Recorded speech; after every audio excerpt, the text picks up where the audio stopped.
नमस्कार साथियों, आज हम अपनी यूपी टेट परीक्षा की वीडियो में लेकर आए हैं सामाजिक अध्ययन के पिछले साल यानी कि 2022 की परीक्षा में आए हुए 60 प्रश्नों का संग्रह। आइए शुरू करते हैं।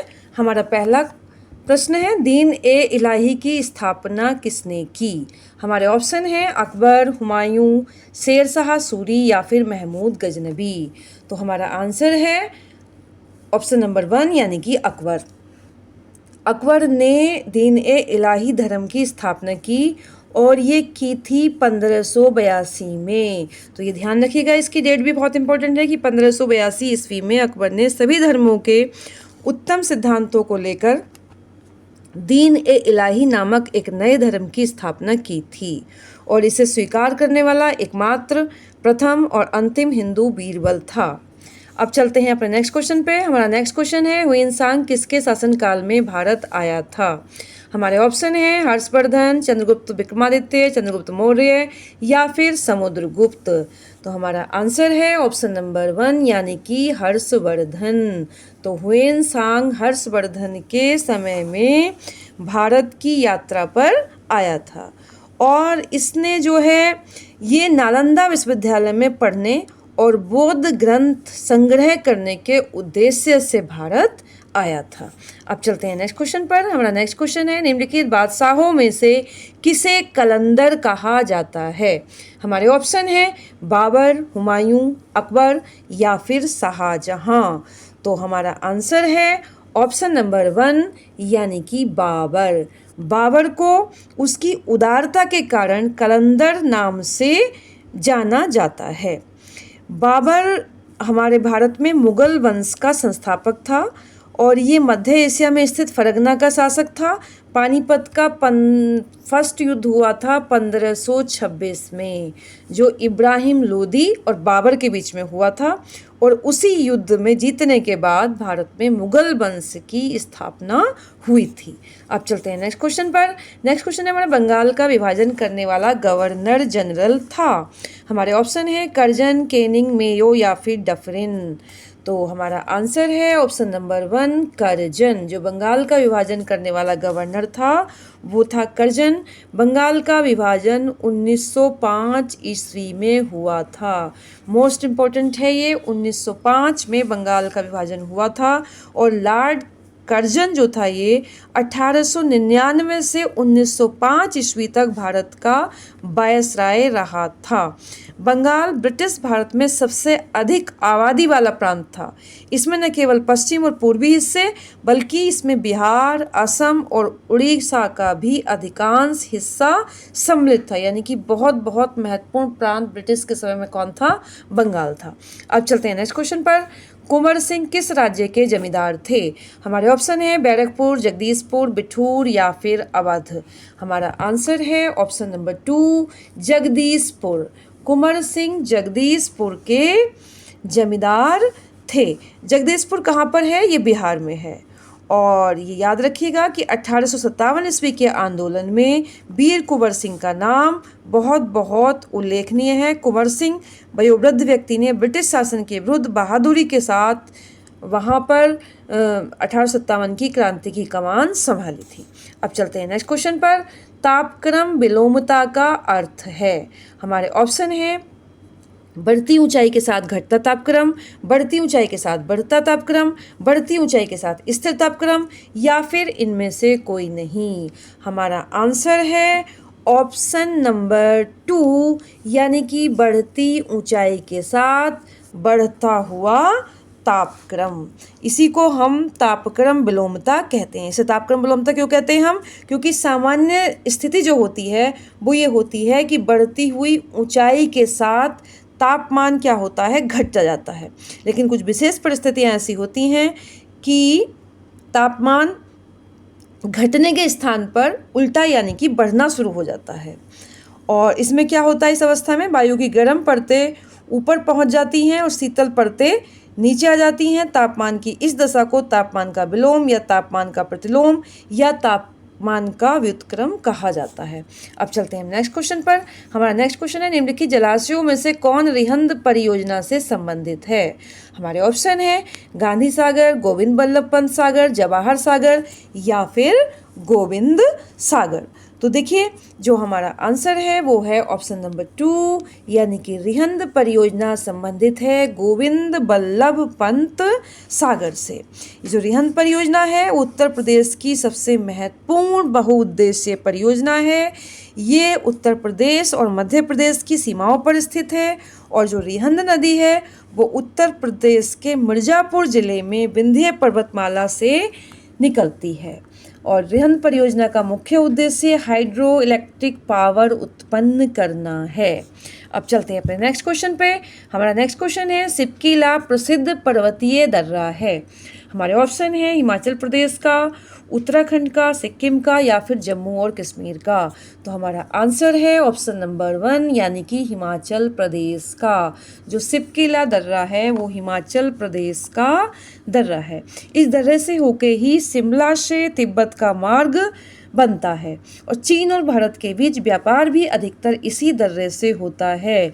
और एक मोस्ट इम्पोर्टेंट बात कि जो सतलुज नदी है वो भारत के अंदर इसी दर्रे से होकर प्रवेश करती है। तो ये बातें एकदम याद रखिएगा। अब चलते हैं नेक्स्ट क्वेश्चन पर। सामाजिक अध्ययन के अध्यापक को विषय वस्तु के साथ साथ ज्ञान होना चाहिए।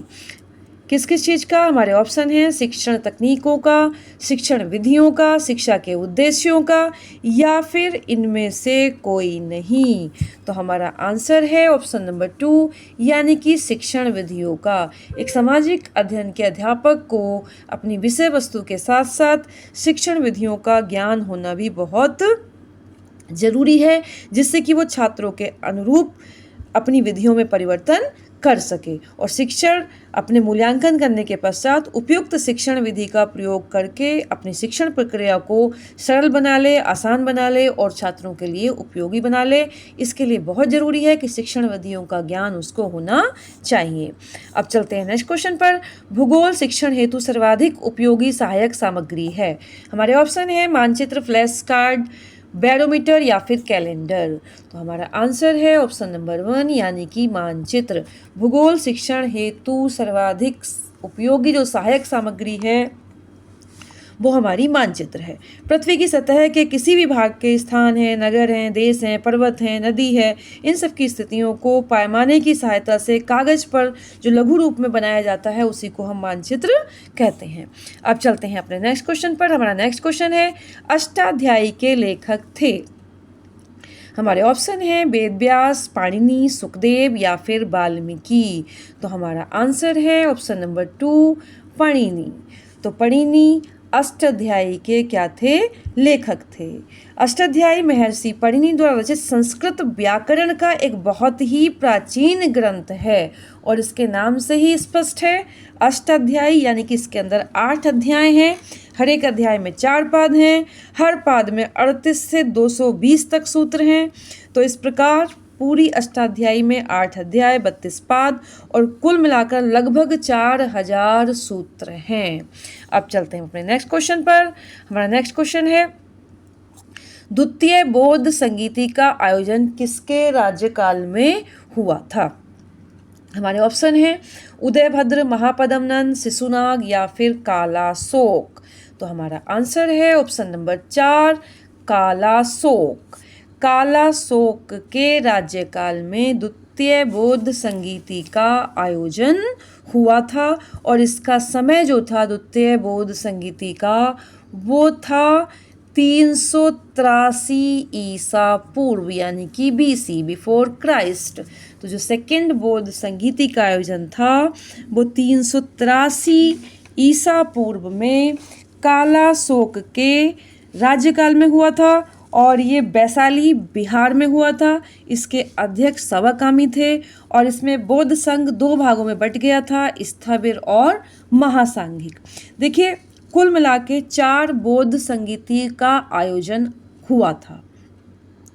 ये चारों ही बहुत इंपॉर्टेंट हैं, क्योंकि ये क्वेश्चन इस तरह का आया हुआ है, तो चारों बौद्ध संगीति बहुत इंपॉर्टेंट हो जाती हैं। इनको ध्यान रखिएगा, कहीं ना कहीं इनको नोट कर लीजिए। जो पहली बौद्ध संगीति थी, जो फर्स्ट बौद्ध संगीति थी, वो 483 ईसा पूर्व में बिहार के राजगृह में उसका आयोजन हुआ था और सप्तकर्णी गुफा में हुआ था। महाकश्यप ने उसकी अध्यक्षता की थी और जो राज्यकाल था वो अजात शत्रु का था। तो फर्स्ट थी। उसके बाद ठीक 100 साल बाद 383 ईसा पूर्व में दूसरी बौद्ध संगीति, जिसके बारे में मैंने अभी बताया, जिसकी अध्यक्षता कालाशोक ने की थी, और द्वितीय भी बिहार के वैशाली में हुई थी। और हाँ, पहली जो बौद्ध संगीति जो 483 BC में हुई थी, उसमें ये याद रखिएगा कि इसमें बुद्ध के जो उपदेश थे उनको सुत्त पिटक और विनय पिटक में संकलन किया गया था। तो जो ग्रंथ हैं बौद्ध धर्म के, सुत्त पिटक और विनय पिटक, वो पहली बौद्ध संगीति में जब आयोजन 483 ईसा पूर्व में हुआ था तभी उनका संकलन किया गया था। इसके बाद तीसरी बौद्ध संगीति 250 BC, यानी कि तीसरी वाली जो थी वो 250 ईसा पूर्व में बिहार में ही पाटलिपुत्र में अध्यक्षता इसकी मोगलीपुत्र ने की थी और सम्राट अशोक के शासनकाल में वो हुआ था। इसमें क्या हुआ था? इसमें इनका ग्रंथ अभिधम्म पिटक का संकलन हुआ था और विदेशों में प्रचार के लिए भेजा गया था। फिर चौथी और अंतिम बौद्ध संगीति थी जिसको 72 ईस्वी में, यानी कि ईसा के बाद जो भी ईस्वी स्टार्ट चल रही है हमारी, 72 ईस्वी में पहली शताब्दी के अंदर कुंडल वन में, जो कश्मीर में पड़ता है, वसुमित्र की अध्यक्षता में, और उस समय जो राज्यकाल था वो कुषाण वंश के शासक कनिष्क का था, उसमें इसका आयोजन हुआ था, चौथी वाली। और उसी में बौद्ध धर्म अपनी 2 शाखाओं महायान और हीनयान में विभाजित हो गया था। तो ये बहुत इंपॉर्टेंट चारों बौद्ध संगीति हैं, इन्हें ध्यान से इनको नोट कर लेना, इनका समय, इनके अध्यक्ष, इनके शासनकाल और उसमें क्या इंपॉर्टेंट हुआ था। अब चलते हैं नेक्स्ट क्वेश्चन पर। हमारा नेक्स्ट क्वेश्चन है, अकबर ने इबादत खाना का निर्माण करवाया था। तो हमारे ऑप्शन हैं आगरा में, फतेहपुर सीकरी में, दिल्ली में या फिर सिकंदरा में। तो हमारा आंसर है ऑप्शन नंबर 2, फतेहपुर सीकरी में। अकबर ने इबादत खाना, उसमें क्या होता था कि धार्मिक परिचर्चाओं के लिए इबादत खाना की स्थापना हुई थी और ये हुई थी 1575 में। कब हुई थी? 1575 में। और ये इबादत खाना शुरू में हुआ था धार्मिक चर्चाओं के लिए, और इसी के 7 साल बाद यानी कि 1582 में दीन ए इलाही धर्म की स्थापना अकबर ने की थी। अब चलते हैं अपने नेक्स्ट क्वेश्चन पे। हमारा नेक्स्ट क्वेश्चन है, आर्य समाज की स्थापना हुई थी। हमारे ऑप्शन है 1875, 1870, 1880 या फिर 1865 ईस्वी में। तो हमारा आंसर है ऑप्शन नंबर 1, यानी कि आर्य समाज की स्थापना 1875 ईस्वी में स्वामी दयानंद सरस्वती द्वारा बम्बई में की गई थी और इसका उद्देश्य था वैदिक धर्म को पुनः स्थापित करना, भारत के धार्मिक, सामाजिक और राजनीतिक रूप से एक सूत्र में बांधने का प्रयत्न था। और ये उनका प्रयत्न था कि भारत जो है पाश्चात्य प्रभाव में जो आ गया था उसकी जगह वो अपने प्राचीन वैदिक संस्कृति को अपना ले। अब चलते हैं नेक्स्ट क्वेश्चन पर। निम्न में से कौन काकोरी कांड से संबंधित नहीं है? हमारे ऑप्शन है रामप्रसाद बिस्मिल, सूर्य सेन, राजेंद्र लाहिड़ी या फिर अशफाक उल्ला खान। तो हमारा आंसर है ऑप्शन नंबर 2, सूर्य सेन का संबंध काकोरी कांड से नहीं है। बाकी इन तीनों का संबंध काकोरी कांड से है। काकोरी, बल्कि अब इसका नाम काकोरी कांड भी नहीं है, यूपी गवर्नमेंट ने इसका नाम कर दिया है काकोरी ट्रेन एक्शन। अब क्या नाम है इसका? Kakori train action. ये एक ट्रेन डकैती थी जो 9 अगस्त 1925, याद रखिएगा ये डेट भी बहुत इंपॉर्टेंट है, 9 अगस्त 1925। इसका शताब्दी समारोह पिछले वर्ष मनाया गया था, ठीक है, तो इसलिए बहुत इंपॉर्टेंट ये हो जाता है।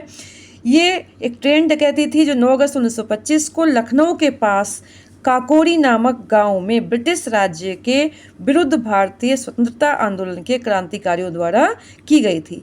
इसकी कार्यवाही को एक संगठन था हिंदुस्तान रिपब्लिक एसोसिएशन, यानी कि HRA कहलाता था।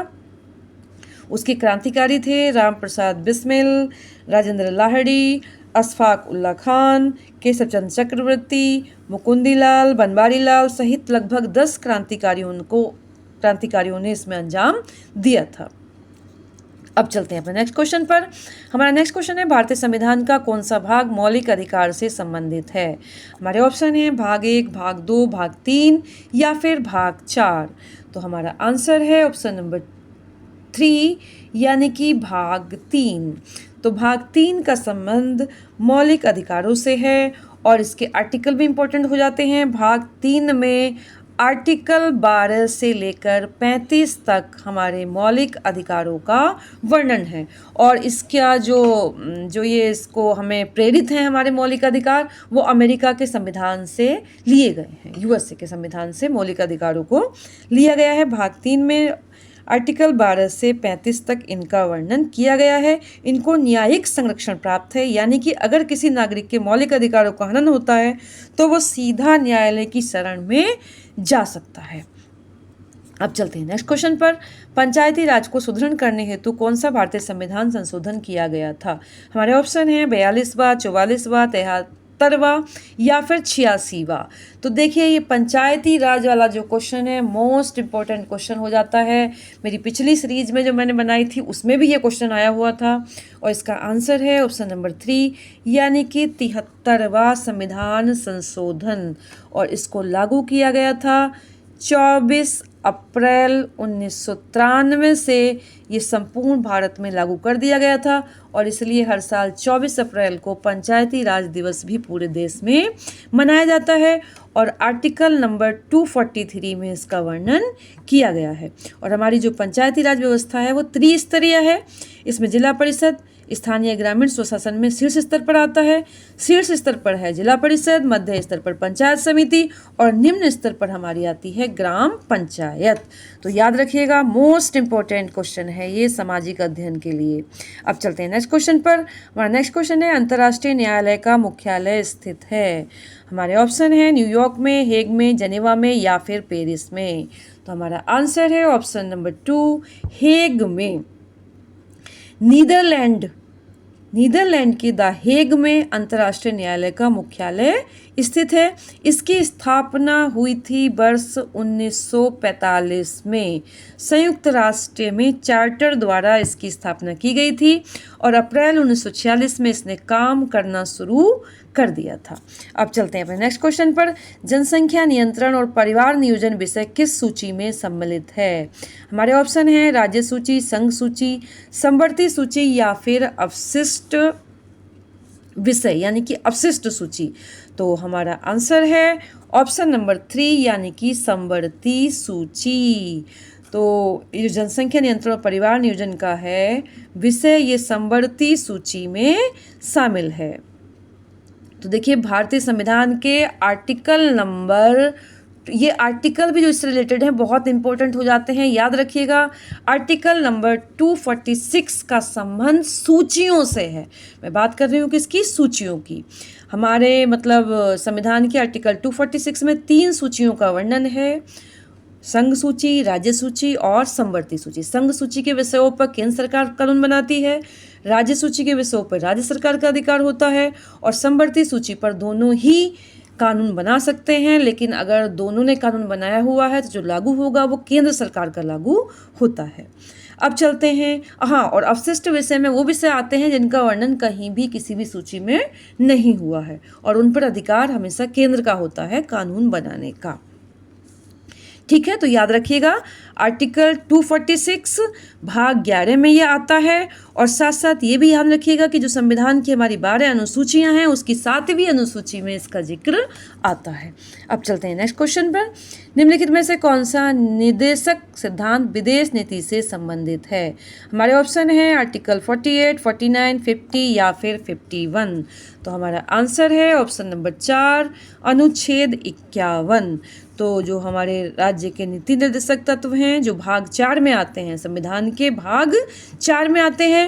अभी हमने पीछे बताया कि भाग 3 में आर्टिकल 12 से 35 तक हमारे मौलिक कर्तव्य हैं। इसके बाद भाग 4 में नीति निर्देशक तत्व हैं जो आर्टिकल 36 से लेकर आर्टिकल 51 तक हैं और उसमें आर्टिकल 51 में अंतर्राष्ट्रीय कानूनों के बारे में विदेश नीति से संबंधित है। इस अनुच्छेद के अंतर्गत राज्य का ये कर्तव्य होगा कि वो अंतर्राष्ट्रीय शांति और सुरक्षा बनाए रखने का प्रयत्न करेगा। अब चलते हैं अपने नेक्स्ट क्वेश्चन पर। भिलाई इस्पात कारखाना स्थित है, हमारे ऑप्शन है छत्तीसगढ़ में, झारखंड में, मध्य प्रदेश में या फिर ओडिशा में। तो हमारा आंसर है ऑप्शन नंबर 1 यानी कि छत्तीसगढ़ में। भिलाई इस्पात कारखाना छत्तीसगढ़ में स्थित है। इसकी स्थापना 1955 में की गई थी और इसकी स्थापना सोवियत संघ की सहायता से हुई थी। भिलाई इस्पात कारखाना ISO 9001 रेशियो 2000 गुणवत्ता प्रबंधन प्रणाली से पंजीकृत है, अतः इसके सभी जो विक्रय हैं वो ISO की परिधि में आते हैं। अब चलते हैं अपने नेक्स्ट क्वेश्चन पर। निम्नलिखित सेल में से कौन सी अवसादी सेल का उदाहरण है? हमारे ऑप्शन है ग्रेनाइट, स्लेट, संगमरमर या फिर सेल। तो हमारा आंसर है ऑप्शन नंबर सेल, यानी कि जो सेल है वो अवसादीय सेल का उदाहरण है।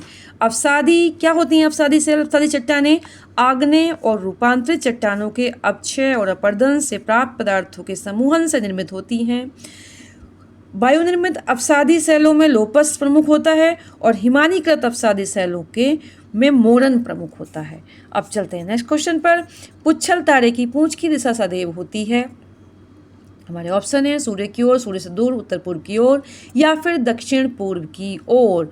तो हमारा आंसर है हमेशा सूर्य से दूर। तो जो पुच्छल तारे की पूंछ की दिशा है वो हमेशा ही सूर्य से दूर होती है। पुच्छल तारा क्या है? गैस और धूल का संग्रह है जो आकाश में लंबी चमकदार पूंछ के साथ प्रकाश के चमकीले गोले के रूप में दिखाई देता है। अब चलते हैं नेक्स्ट क्वेश्चन पर। निम्नलिखित में से कौन भ्रंश से संबंधित है? हमारे ऑप्शन है नतीलम घाटी, संपतनती, हॉगबैक या फिर ग्राबेन। तो हमारा आंसर है ऑप्शन नंबर 4 ग्राबेन, भ्रंश से संबंधित है। ग्राबेन भ्रंश घाटी से संबंधित है। भ्रंश घाटी का विकास तब होता है जब दो भ्रंश रेखाओं के बीच चट्टानी स्तंभ नीचे की ओर धंस जाती है और जब तनाव जनित बल के कारण दो भूखंडों का विपरीत दिशा में खिसकाव होता है तभी इसका निर्माण होता है। ये लंबी होती हैं, संकरी होती हैं और काफ़ी गहरी होती हैं। अब चलते हैं हम नेक्स्ट क्वेश्चन पर। निम्नलिखित में से कौन उष्णकटिबंधीय मरुस्थल नहीं है? हमारे ऑप्शन है गोबी, अरबिया, कालाहारी या फिर अटाकामा। हमारा आंसर है ऑप्शन नंबर 1 यानी कि गोबी जो मरुस्थल है वो उष्णकटिबंधीय मरुस्थल नहीं है। तो गोबी मरुस्थल ये हमारा कहाँ है? ये चीन और मंगोलिया में स्थित है। विश्व के सबसे बड़े मरुस्थलों में से एक है। इसका टेम्परेचर 0 से 40 डिग्री नीचे तक चला जाता है। ये एक मंगोलियन शब्द है गोबी, जिसका अर्थ होता है जल रहित स्थान। अब चलते हैं नेक्स्ट क्वेश्चन पर। हमारा नेक्स्ट क्वेश्चन है मानचित्र को समझने की सर्वव्यापी भाषा को समझा जा सकता है। हमारे ऑप्शन है ऋण चिन्हों से, रेखा चित्रों से, वर्णमाला के अक्षरों द्वारा या फिर थीमेटिक मानचित्रों से। हमारा आंसर है ऑप्शन नंबर 1 ऋण चिन्हों से। ऋण चिन्हों से हम मानचित्र को समझ सकते हैं। ऋण चिन्ह का तात्पर्य उन चिन्हों से होता है जो अलग अलग भौतिक और सांस्कृतिक संरचनाओं को प्रदर्शित करने के लिए निर्मित किए जाते हैं। अब चलते हैं नेक्स्ट क्वेश्चन पर। यू आकार की घाटी का निर्माण होता है। हमारे ऑप्शन है पवन द्वारा, नदी द्वारा, हिमनदी द्वारा या फिर सागरीय तरंगों द्वारा। तो देखिए हमारा आंसर है ऑप्शन नंबर 3 हिमनदी द्वारा यू आकार की घाटी का निर्माण होता है, जिसमें इस घाटी की आकृति यू के आकार की बन जाती है। पर्वतीय भागों में हिमानियों द्वारा बनाई गई घाटियाँ पार्श्व परती और तलीय अपरदन के कारण सपाट तल वाली और चौरस खुली हुई होती हैं, तो इसलिए उनका आकार यू आकार की तरह हो जाता है। अब चलते हैं नेक्स्ट क्वेश्चन पर। ऑस्ट्रेलिया की राजधानी है। तो हमारा आंसर है ऑप्शन नंबर 2 यानी कि कैनबरा। ऑस्ट्रेलिया की राजधानी क्या है? कैनबरा है। ऑस्ट्रेलिया हमारा जो ये है वो पूर्णतः दक्षिणी गोलार्ध में स्थित है और मकर रेखा इसके बीचों बीच से होकर जाती है। प्रशांत महासागर और हिंद महासागर के बीच में ये आता है। अब चलते हैं अपने नेक्स्ट क्वेश्चन पर। हमारा नेक्स्ट क्वेश्चन है राजपूत पेंटिंग के लेखक कौन हैं? हमारे ऑप्शन है आनंद के कुमार स्वामी, राय कृष्णदास, WG आर्चर या फिर इनमें से कोई नहीं। तो हमारा आंसर है ऑप्शन नंबर 1 आनंद के कुमार स्वामी। तो 1916 में, कब? 1916 में राजपूत पेंटिंग नामक पुस्तक लिखी थी आनंद के कुमार स्वामी ने। अपनी इस किताब में उन्होंने राजपूत पेंटिंग के साथ साथ पहाड़ी चित्रशैली को भी रखा है। अब चलते हैं अपने नेक्स्ट क्वेश्चन पर। लोक कला का संबंध है, हमारे ऑप्शन हैं क्षेत्रीय कला से, चित्रकला से, आधुनिक कला से या फिर प्रागैतिहासिक कला से।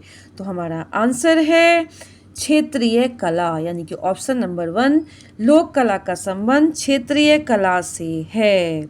ललित कला के विपरीत एक होती है ललित कला, तो उसके विपरीत जो लोक कला है वो विशुद्ध रूप से सौंदर्य की बजाय मुख्य रूप से उपयोगितावादी और सजावटी है। तो सौंदर्य की जहाँ बात आए वहाँ क्या आएगा? ललित कला आएगा।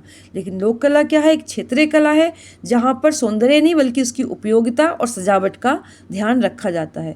ये एक भोली शैली की विशेषता है जिसमें अनुपात और परिप्रेक्ष्य के पारंपरिक त्रयम नियोजित नहीं है, यानी कि इसमें सुंदरता का कोई महत्व नहीं है। अब चलते हैं नेक्स्ट क्वेश्चन पर। ज्यामितीय डिजाइन कहते हैं, हमारे ऑप्शन है ज्यामितीय आकारों को, ज्यामितीय आकारों से बनी आकृति को, वर्ग में बनी डिजाइन को या फिर इनमें से कोई नहीं। तो हमारा आंसर है ऑप्शन नंबर 2, ज्यामितीय आकारों से बनी आकृति को ज्यामितीय डिजाइन कहते हैं। अब चलते हैं नेक्स्ट क्वेश्चन पर।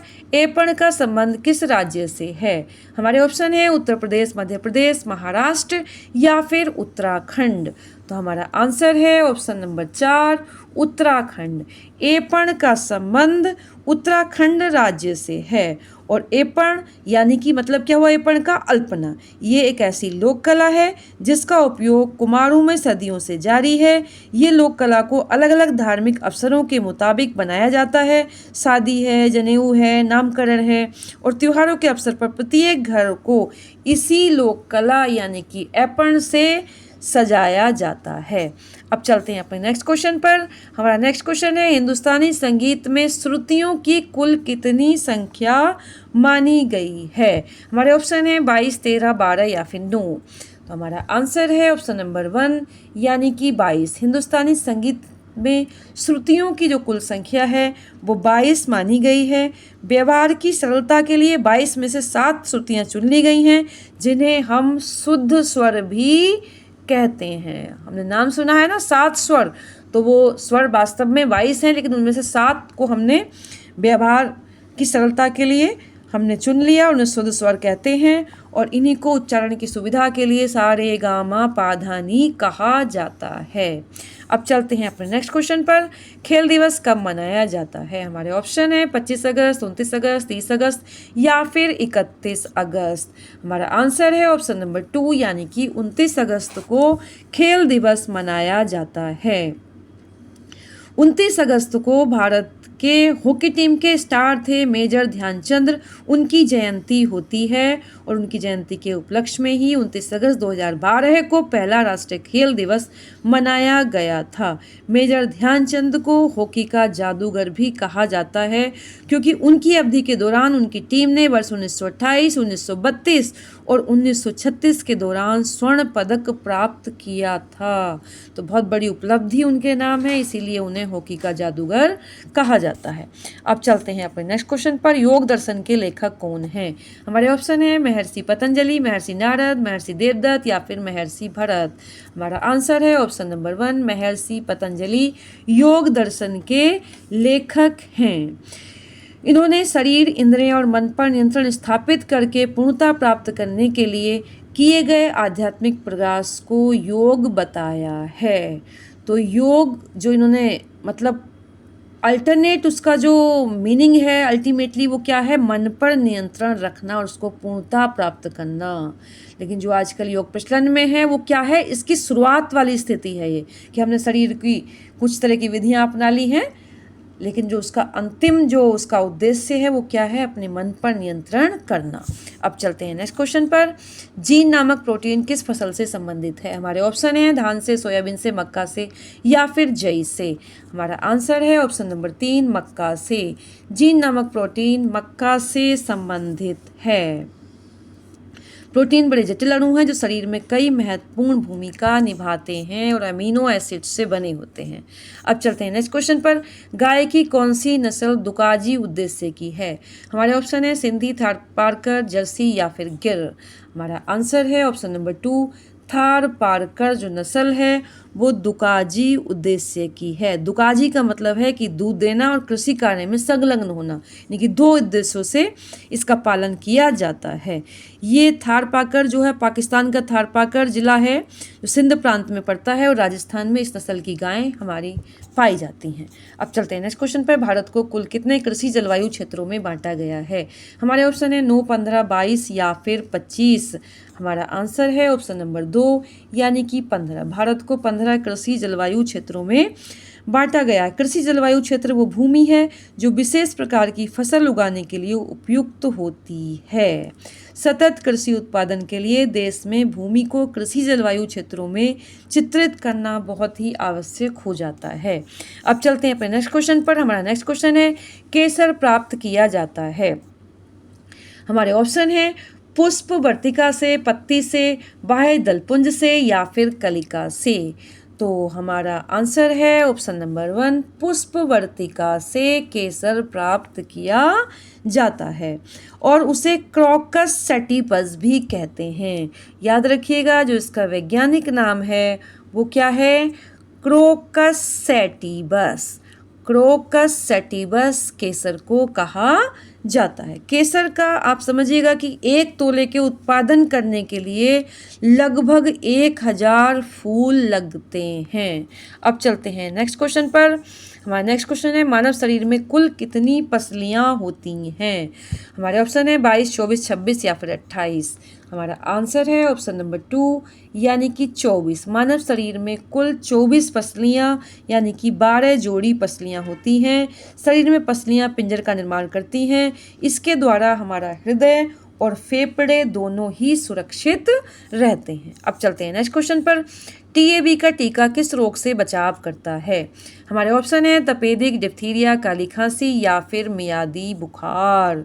तो हमारा आंसर है ऑप्शन नंबर 4, मियादी बुखार। टीएबी का टीका मियादी बुखार से बचाव करता है। टीका एक जीवों के शरीर का उपयोग करके बनाया गया द्रव्य है जिसके प्रयोग से शरीर में किसी रोग विशेष से लड़ने की क्षमता बढ़ जाती है। अब चलते हैं नेक्स्ट क्वेश्चन पर। अंतर्राष्ट्रीय योग दिवस किस दिन मनाया जाता है? हमारे ऑप्शन है 21 जून, 20 जून, 25 जून या फिर 28 जून। तो हमारा आंसर है ऑप्शन नंबर 1, 21 जून को अंतर्राष्ट्रीय योग दिवस प्रतिवर्ष मनाया जाता है और जो फर्स्ट अंतर्राष्ट्रीय योग दिवस था वो 21 जून 2015 को मनाया गया था। इसका प्रस्ताव सबसे पहले भारत के प्रधानमंत्री नरेंद्र मोदी ने 27 सितंबर 2014 को संयुक्त राष्ट्र महासभा के अपने संबोधन में किया गया था। और योग का अर्थ समझ लीजिएगा। योग का अर्थ होता है जुड़ना, मन को वश में करना, वृत्तियों से मुक्त करना, यानी कि अहम को आत्मा की तरफ ले जाना ही क्या होता है? योग होता है। अब चलते हैं नेक्स्ट क्वेश्चन में। किन वस्त्रों में गोंद के कलफ का उपयोग होता है? हमारे ऑप्शन है सूती वस्त्र, रेशमी वस्त्र, नायलॉन वस्त्र या फिर ऊनी वस्त्र। तो हमारा आंसर है ऑप्शन नंबर 2, रेशमी वस्त्रों में गोंद के कलफ का प्रयोग किया जाता है। इससे कपड़ों में चमक और नवीनता आ जाती है, क्रीज अच्छी बनती है और कलफ वस्त्रों के धावों के बीच के स्थान की पूर्ति करता है। इसमें वस्त्रों पर धूल और गंदगी कम लगती है। अब चलते हैं नेक्स्ट क्वेश्चन पर। हमारा नेक्स्ट क्वेश्चन है हिंदुस्तानी संगीत में शुद्ध और विकृत कुल मिलाकर कितने स्वर होते हैं? हमारे ऑप्शन है 7, 8, 11 या फिर 12। तो हमारा आंसर है ऑप्शन नंबर 4 यानी कि 12। हिंदुस्तान संगीत में शुद्ध और विकृत कुल मिलाकर 12 स्वर होते हैं। इसमें से जो 7 हैं वो शुद्ध हैं और बाकी जो बचे वो क्या हो गए? 7 जो हैं वो क्या हैं? शुद्ध हैं और 5 हमारे क्या हो गए? हाँ, विकृत हो गए। उन विकृत में से 4 कोमल हैं और एक क्या है? तीव्र है। संगीत में वो शब्द जिसका कोई निश्चित रूप हो, जिसकी कोमलता या तीव्रता अथवा उतार चढ़ाव आदि को सुनते ही सहज में अनुमान हो सके वो क्या कहलाता है? स्वर कहलाता है। अब चलते हैं अपने नेक्स्ट क्वेश्चन पर। 4 ताल का प्रयोग किस गायकी के साथ किया जाता है? हमारे ऑप्शन है ध्रुपद, ख्याल, तराना या फिर धमार। तो हमारा आंसर है ऑप्शन नंबर 1 यानी कि ध्रुपद गायकी के साथ 4 ताल का उपयोग किया जाता है। नाट्य शास्त्र के अनुसार वर्ण, अलंकार, गान क्रिया, यति, वाणी, लय आदि जहाँ ध्रुव रूप में परस्पर संबद्ध रहे उन गीतों को ध्रुवा कहा गया है और जिन पदों में उपनियम का निर्वाह हो रहा है उन्हें ध्रुपद या ध्रुपद कहा जाता है। अब चलते हैं नेक्स्ट क्वेश्चन पर। हमारा नेक्स्ट क्वेश्चन है इनमें से कौन तबला वादक नहीं है। हमारे ऑप्शन है जाकिर हुसैन, पंडित किशन महाराज, अहमद जान थिरकवा या फिर रामदास शर्मा। तो हमारा आंसर है ऑप्शन नंबर 4 रामदास शर्मा तबला वादक नहीं है। बाकी के तीनों क्या हैं? तबला वादक हैं। अब चलते हैं नेक्स्ट क्वेश्चन पर। हमारा नेक्स्ट क्वेश्चन है प्रथम राष्ट्रीय खेल कहाँ आयोजित हुआ। हमारे ऑप्शन है नई दिल्ली में, मुंबई में, कोलकाता में या फिर चेन्नई में। तो हमारा आंसर है ऑप्शन नंबर 1 नई दिल्ली में प्रथम राष्ट्रीय खेल। और कब हुए थे आयोजित? 1985 में हुए थे। और ये राष्ट्रीय जो खेल हैं वो हर दूसरे साल आयोजित होते हैं।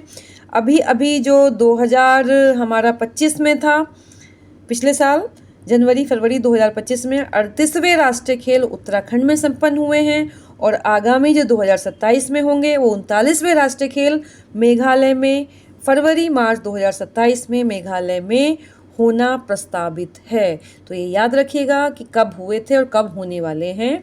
अब चलते हैं अपने नेक्स्ट क्वेश्चन पर। आज भारत को गीता की नहीं बल्कि फुटबॉल के मैदान की आवश्यकता है। ये बात किसने कही थी? हमारे आंसर हैं स्वामी विवेकानंद, राधाकृष्णन, प्लेटो या फिर रूसो। तो हमारा आंसर है ऑप्शन नंबर स्वामी विवेकानंद ने ये बात कही थी कि आज भारत को गीता की नहीं बल्कि फुटबॉल के मैदान की आवश्यकता है। और बड़ी इम्पोर्टेंट और बड़ी सोचने वाली बात है कि उन्होंने ऐसा क्यों कहा होगा, क्योंकि उन्होंने जब देखा कि यहाँ का युवा बिल्कुल बलहीन है, क्योंकि गीता का उपदेश किसको दिया गया था? अर्जुन को दिया गया था, जिसकी भुजाओं में बाहुबल था। जो गीता सुनेगा वो संघर्ष करेगा और संघर्ष करने के लिए क्या चाहिए? बाहुबल चाहिए।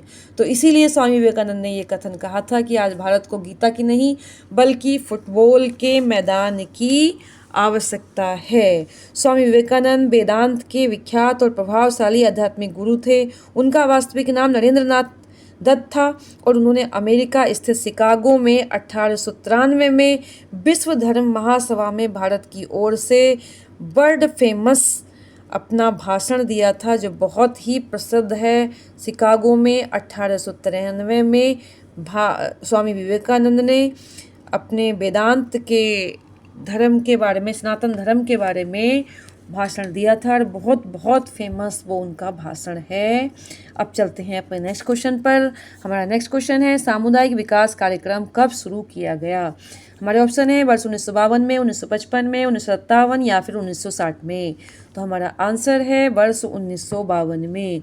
2 अक्टूबर 1952 में सामुदायिक विकास कार्यक्रम शुरू किया गया था। इसका जो उद्देश्य था वो कृषि कार्यक्रम और संचार की प्रणाली में सुधार के साथ साथ ग्रामीण स्वास्थ्य, स्वच्छता और ग्रामीण शिक्षा में पर्याप्त वृद्धि करना था। और फर्स्ट पंचवर्षीय योजना में इसको लगभग 248 ब्लॉक में शुरू किया गया था। अब चलते हैं नेक्स्ट क्वेश्चन पर। हमारा नेक्स्ट क्वेश्चन है भारत में उच्चतम न्यायालय ने संविधान के बुनियादी ढांचे का सिद्धांत दिया था। तो देखिए बड़ा इम्पोर्टेंट ये बुनियादी ढांचे का या आधारभूत ढांचा इसको हम कहते हैं। हमारे ऑप्शन है केशवानंद भारती के मामले में, गोलकनाथ के मामले में, सज्जन सिंह के मामले में या फिर शंकरी प्रसाद के मामले में। तो हमारा आंसर है ऑप्शन नंबर 1 केशवानंद भारती के मामले में उच्चतम न्यायालय ने संविधान के आधारभूत या बुनियादी ढांचे का सिद्धांत दिया था और ये हुआ था 1973 में। तो मोस्ट इम्पॉर्टेंट केस है, केशवानंद भारती विवाद के नाम से फेमस है। यहाँ पर उच्चतम न्यायालय ने संविधान के आधारभूत ढांचे का सिद्धांत दिया था। इसमें उसने ये डिसीजन दिया था कि वो है आपका उच्चतम न्यायालय ने निर्णय दिया था कि संसद मूल अधिकारों में संशोधन कर सकती है, लेकिन इससे संविधान के मूल ढांचे में कोई परिवर्तन नहीं होना चाहिए। यानी कि कुछ भावनाएं ऐसी थी संविधान की कि इन अनुच्छेदों में जो पूरे भारतीय संविधान का दर्शन बता रहे हैं उनमें किसी भी तरीके का परिवर्तन संभव नहीं है। यानी कि इससे सिद्ध हुआ कि जो संविधान में संशोधन करने की शक्ति है संसद के पास वो असीमित नहीं है। वहाँ पर बाउंडेशन लगा दी गई थी केशवानंद भारती विवाद 1973 में, और जिसकी व्याख्या भारत संविधान के बुनियादी ढांचे के रूप में की हुई थी। अब चलते हैं नेक्स्ट क्वेश्चन पर। राज्यपाल किस अनुच्छेद के अंतर्गत विधेयक को राष्ट्रपति के लिए सुरक्षित रख सकता है? हमारे ऑप्शन है अनुच्छेद 200, अनुच्छेद 108, अनुच्छेद 213 या फिर अनुच्छेद 52। तो देखिए हमारा आंसर है ऑप्शन नंबर 1, यानी कि अनुच्छेद 200 के अंतर्गत राज्यपाल एक विधेयक को राष्ट्रपति की स्वीकृति के लिए सुरक्षित अपने पास रख सकता है। ये उसके पास शक्ति है और ये कार्य राज्यपाल की स्वविवेक शक्ति के अंतर्गत किया जाता है। इसके अलावा जो क्वेश्चन में जो बाकी आर्टिकल हैं उनके बारे में भी थोड़ा थोड़ा जान लें, क्योंकि बहुत इंपॉर्टेंट आर्टिकल्स हैं ये। तो संविधान के कुछ इंपॉर्टेंट आर्टिकल्स बीच बीच में आते जा रहे हैं, उनको आप बहुत मोस्ट इंपॉर्टेंट हैं ये नोट कर लीजिएगा। जो आर्टिकल 108 की इसमें बात हुई है वो संयुक्त अधिवेशन की बात करता है, यानी कि राज्यसभा और लोकसभा का कई बार संयुक्त अधिवेशन करने की नौबत आती है, तो उसका वर्णन आर्टिकल 108 में किया हुआ है। इसके बाद आर्टिकल 213 है, इसका संबंध राज्यपाल के अध्यादेश जारी करने की शक्ति से है।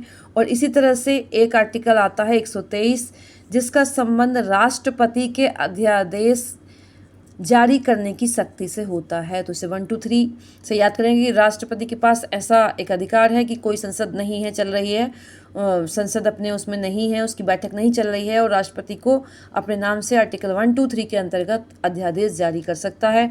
उसी तरह से राज्यपाल आर्टिकल 213 के अंतर्गत अध्यादेश जारी कर सकता। तो याद रखिएगा 1, 2, 3 और 213 ये राष्ट्रपति की शक्ति है अध्यादेश जारी करने की, और 213 में राज्यपाल की शक्ति है। इसके बाद आर्टिकल 52 इसमें राष्ट्रपति का वर्णन है। अब चलते हैं अपने नेक्स्ट क्वेश्चन पर। हमारा नेक्स्ट क्वेश्चन है भारत के उपराष्ट्रपति का निर्वाचन किसके द्वारा किया जाता है? हमारे ऑप्शन है संसद के दोनों सदनों के सभी सदस्य, संसद के दोनों सदनों के निर्वाचित सदस्य, राज्यसभा के निर्वाचित सदस्य या फिर राज्यसभा के सभी सदस्य। तो हमारा आंसर है ऑप्शन नंबर 1, संसद के दोनों सदनों के सभी सदस्य। संसद के दोनों सदनों के सभी सदस्यों से मिलकर एक निर्वाचक मंडल बनाया जाता है और उसके द्वारा उपराष्ट्रपति का निर्वाचन अप्रत्यक्ष रूप से समानुपातिक प्रतिनिधित्व पद्धति के अनुसार एकल संक्रमणीय मत द्वारा किया जाता है। अब चलते हैं नेक्स्ट क्वेश्चन पर। हमारा नेक्स्ट क्वेश्चन है कौन सा देश सार्क का सदस्य नहीं है? हमारे ऑप्शन है म्यांमार, भूटान, नेपाल या फिर बांग्लादेश। हमारा आंसर है ऑप्शन नंबर 1, म्यांमार। हमारा क्या आंसर है? म्यांमार सार्क का सदस्य नहीं है। तो देखिए सार्क एक दक्षिण एशियाई क्षेत्रीय सहयोग संघ है। दक्षिण एशियाई यानी कि साउथ एशिया का अलायंस है, दक्षिण एशियाई क्षेत्रीय सहयोग संघ है। इसकी स्थापना वर्ष 1985 में की गई। कब की गई? इसकी स्थापना वर्ष 1985 में की गई। इसका जो मुख्यालय है वो काठमांडू नेपाल में है और इस संगठन के जो सदस्य देश हैं वो भारत, मालदीव, पाकिस्तान, बांग्लादेश, श्रीलंका, भूटान, नेपाल आदि हैं। अब चलते हैं नेक्स्ट क्वेश्चन पर। हमारा नेक्स्ट क्वेश्चन है केंद्रक बीज की संतति है। हमारे ऑप्शन है प्रजनक बीज, आधार बीज, प्रमाणित बीज, पंजीकृत बीज। तो हमारा आंसर है ऑप्शन नंबर 1, प्रजनक बीज केंद्रक बीज की संतति हैं। ये बीज भौतिक और आनुवांशिक रूप से 100 शुद्ध होते हैं। प्रजनक बीज के बारे में पीले रंग का टैग लगा रहता है। अब चलते हैं अपने नेक्स्ट क्वेश्चन पर। हमारा नेक्स्ट क्वेश्चन है केंद्रीय औषधीय और सुगंधित पौधा संस्थान स्थित है। हमारे ऑप्शन हैं लखनऊ में, नई दिल्ली में, हैदराबाद में या फिर भोपाल में। तो हमारा आंसर है ऑप्शन नंबर 1 यानी कि लखनऊ में केंद्रीय औषधीय और सुगंधित पौधा संस्थान स्थित है। ये संस्थान औषधीय और सुगंध पौधों के क्षेत्र में शोध, विकास और प्रचार प्रसार का कार्य कर रहा है। इसका उद्देश्य बेहतर स्वास्थ्य और जीवन के लिए हरित प्रौद्योगिकी में उत्कृष्टता प्रदान करना है। अब चलते हैं अपने नेक्स्ट क्वेश्चन पे। हमारा नेक्स्ट क्वेश्चन है मार्मलैंड बनाने के लिए सर्वाधिक उपयुक्त फल है। हमारे ऑप्शन है माल्टा, जामुन, बेल या फिर केला। तो हमारा आंसर है ऑप्शन नंबर 1 माल्टा। मार्मलैंड बनाने के लिए सर्वाधिक उपयुक्त फल माल्टा है। मार्मलैंड खट्टे, रसदार और ताजे फलों से तैयार किया जाता है। इसमें फलों के साथ उनके छिलकों को भी साफ करके लंबे आकार में काट कर डालते हैं, जिससे इसके स्वाद में कसैलापन आ जाता है। अब चलते हैं नेक्स्ट क्वेश्चन पर। हमारा नेक्स्ट क्वेश्चन है केंद्रीय खाद्य प्रौद्योगिकी अनुसंधान संस्थान स्थित है। हमारे ऑप्शन है कर्नाटक, महाराष्ट्र, नई दिल्ली या फिर इनमें से कोई भी नहीं। तो हमारा जो आंसर है वो है ऑप्शन नंबर 1 कर्नाटक के मैसूर में स्थित है केंद्रीय खाद्य प्रौद्योगिकी अनुसंधान संस्थान। इसकी स्थापना अक्टूबर 1950 में की गई थी। इसके क्षेत्रीय कार्यालय रीजनल कार्यालय भी हैदराबाद, लखनऊ और मुंबई में स्थापित हैं। इसका उद्देश्य खाद्य विज्ञान और प्रौद्योगिकी के क्षेत्र में गहन अनुसंधान और विकास करना है। अब चलते हैं अपने नेक्स्ट क्वेश्चन पर। हमारा नेक्स्ट क्वेश्चन है जेली बनाने में किस परिरक्षक का प्रयोग होता है। हमारे ऑप्शन है शर्करा, पेक्टिन, सल्फाइड या फिर सल्फर डाइऑक्साइड। हमारा आंसर है ऑप्शन नंबर 1 शर्करा। जेली बनाने में शर्करा का प्रयोग परिरक्षक के रूप में किया जाता है। ये केवल एक मीठा एजेंट ही नहीं है बल्कि एक महत्वपूर्ण परिरक्षक है। उच्च सांद्रता में शर्करा सूक्ष्म जीवों की वृद्धि को रोकती है, जिससे जेली को खराब होने से बचाया जा सकता है। इसके अतिरिक्त शर्करा पेक्टिन के साथ मिलकर जेली को गाढ़ा करने में भी मदद करती है। अब चलते हैं नेक्स्ट क्वेश्चन पर। भारतीय संविधान के किस भाग में नीति निर्देशक तत्व हैं। हमारे ऑप्शन हैं भाग 4, भाग 3, भाग 2, भाग 1। तो ये मैं ऑलरेडी बता चुकी हूँ कि हमारा आंसर है ऑप्शन नंबर 1 भाग 4। नीति निर्देशक तत्वों का वर्णन भारतीय संविधान के भाग 4 आर्टिकल नंबर 36 से 51 तक किया गया है। अब चलते हैं अपने नेक्स्ट क्वेश्चन पर, नेक्स्ट और लास्ट क्वेश्चन पर। हमारा लास्ट क्वेश्चन है अष्टाध्यायी किस विषय की पुस्तक है। हमारे ऑप्शन है व्याकरण, ज्योतिष, राजनीति या फिर अर्थशास्त्र। तो ये क्वेश्चन भी अभी पहले ही आ चुका है कि अष्टाध्यायी क्या है, व्याकरण का ग्रंथ है, और वो भी किसका, संस्कृत व्याकरण का। तो बहुत बहुत धन्यवाद आपका। और अगर आपको मेरी वीडियो अच्छी लग रही है तो लाइक करें, शेयर करें और मेरे चैनल को सब्सक्राइब करना ना भूलें। और बहुत इम्पोर्टेंट होते हैं प्रीवियस ईयर क्वेश्चंस किसी भी एग्ज़ाम को क्रैक करने के लिए। तो नमस्कार, धन्यवाद।